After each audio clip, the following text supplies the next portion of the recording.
show the American people that their government takes this topic seriously. And how about civilians that may not be pilots? What kind of process could be in place for civilians who are not pilots, who may have UAP encounters? Do either of you have any suggestions that could facilitate that?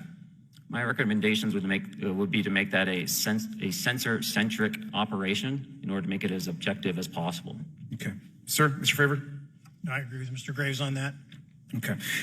Just briefly, I also just want to note, particularly for the two pilots, and I have a question for Mr. Grush. One of the things that I found fascinating in our discussion, Mr. Graves, last night as well, is that you both described UAPs and formations and the way they are observed in space or in our air, and the way that they move is essentially ways in which current technology or aircraft that we know of are unable to actually function or move. And so will you just, for the public record, again, once again,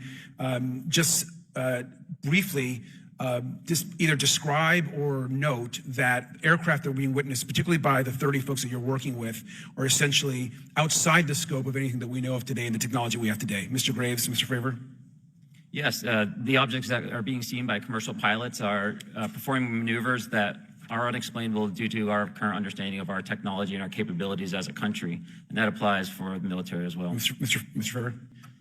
Yeah, I concur with that. We have nothing that can stop in midair and go the other direction, nor do we have anything that can, like in our situation, come down from space, hang out for 3 hours, and go back up. Thank you. My last question, and sometimes I know that you have also said some of these answers in the past, but we're trying to get them on the public record as well, which is really important. Mr. Grush, finally, do you believe that our government is in possession of UAPs?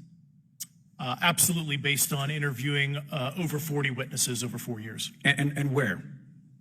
I know the exact locations, and those locations were provided to the Inspector General, and some of which to the intelligence committees. I actually had the people with the firsthand knowledge provide a protected disclosure to the Inspector General. Thank you. And Mr. Chairman, I would just say that I think that these questions are important questions, and I look forward to being involved in the process to get those answered. I know there'll be a lot of questions from other committee members, so I yield back. Thank you. We'll go to Mr. Burchett himself.